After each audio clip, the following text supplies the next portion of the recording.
Hello, Commodore fans. Again, I'm Michael Kandler, head baseball coach out here at Gulf Coast, and I'm here with another Commodore. Although he happens to not be a Gulf Coast State College Commodore, he's a Vanderbilt Commodore. Of course, this is JJ Bleday. JJ went to high school here in Panama City, so I've had an opportunity to know him since he was a high school player. For those of you not familiar with his accolades as a player, he was the SEC Player of the Year last year, first-round draft pick of the Miami Marlins, and generally touted as one of the best prospects in all of minor league baseball. What JJ is going to do for us today is to demonstrate some drills, and we're going to just talk about how to work your way around a batting cage. A lot of you go to the cage with your dads or your moms, and you just kind of go out and you don't really know what to do when you're there. Obviously, some of it is just swinging and getting some work in, but JJ is going to demonstrate some drills and try to explain to you what the purpose is behind each thing he's trying to do. One of the reasons that JJ was such a highly sought after player is he was a complete hitter. He wasn't just a power hitter. He could hit the ball to all fields. He was a guy that really understood how to hit. Scouts would call that a very advanced approach to hitting as a young player. That's kind of one of the reasons why people think he has got a shot to be in the big leagues very quickly. So without any further ado, I'm going to kind of let JJ and his brother Adam is going to kind of help facilitate the drills, and I'm going to kind of let them take over. And I, like you, I'm going to sit back and try to learn a few things about hitting the baseball.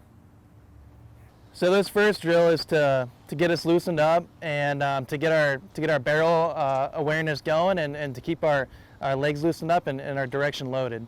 So this first drill is just front toss. Just like I said, get loose and stay in rhythm with the pitcher to get advanced to the next drill.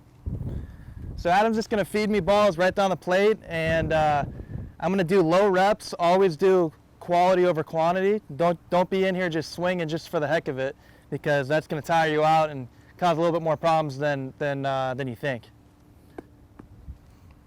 So go ahead and give me about one right down the middle. So what I'm trying to do here is just hit it where he's pitching it. I'm not really trying to do too much with it. Just like I said, get loose.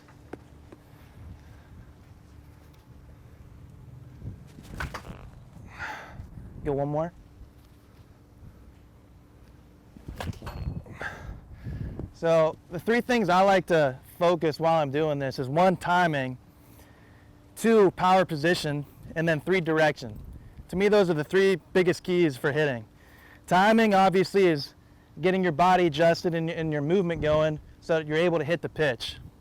Power position, here we go, this camera. Power position is where your front foot lands. So that front foot's landed, that's where you strike. That's where you're getting your power and you're getting your momentum from. Once that's done, you just let the barrel loose and hit it where it's pitched, direction. Obviously, plate 17 inches long, keep it in the strike zone, stay that discipline. So we're going to do one more of this. On time, position, direction. One more time. Time, position, direction. Keep it simple. Move on to the next drill. All right, this next drill is I like to call it a net drill. I do this in my routine every single day before I go into the games and before I even get in BP. So all you need is a wall or net, your dad or mom to soft toss you, and you're gonna stay inside this net with your back, your top hand. Your top hand is staying inside this net and trying to drive the ball up the middle or your pull side. So that way you're not cheating and you're spinning the ball properly. So go ahead and give me just a couple at 'em.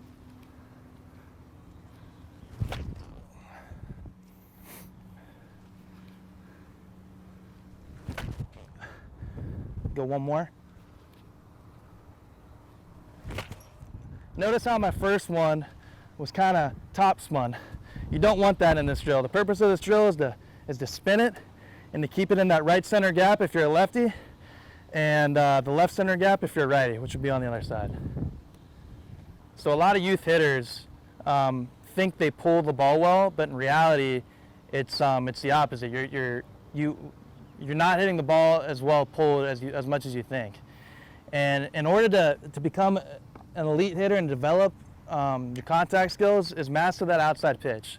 Master that outside pitch and consistently work in to the inside and make sure you're back spinning it to that pull side gap. So there's no difference here in your swing and mechanics between this pitch and this pitch right here. The only difference is the timing. So for me, my mental cue, when I'm stepping into a box, I want to be on time for a 98-mile-an-hour fastball up under my chin every single pitch. That way you're able to adjust and take that ball that's over the plate, middle away, to the other side. So for this, Adam's going to toss me a ball. I hit it, and if he doesn't toss me a ball, I'm going to take it the other way and try and hit, this side of the L screen or just that left center gap of your opposite field.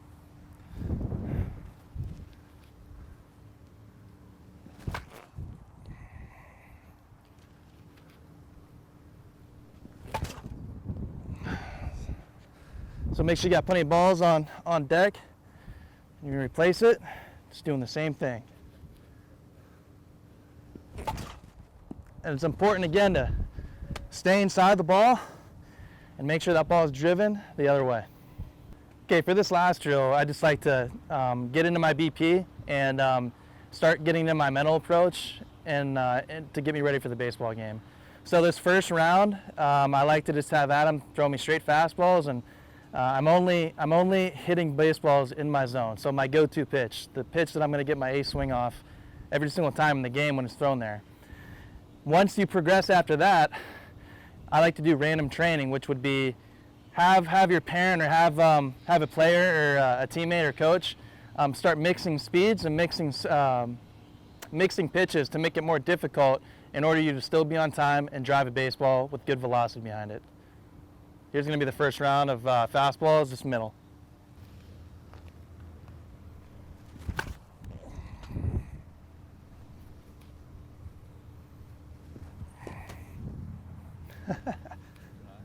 You're good.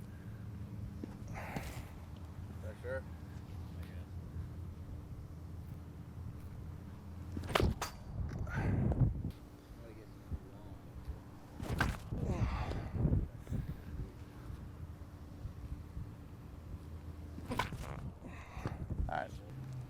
All right, we're going to do that first round one more time.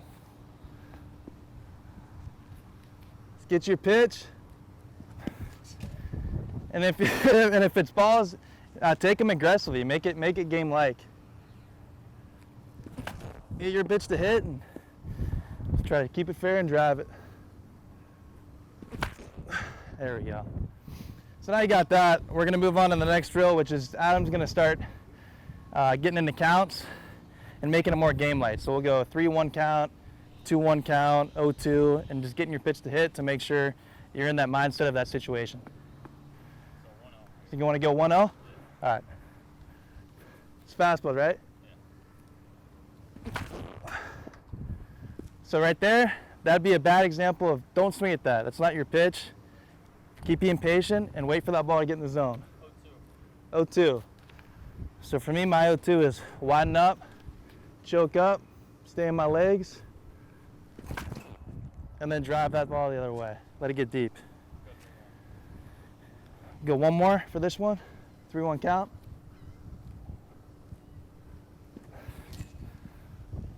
Go 3-1 again.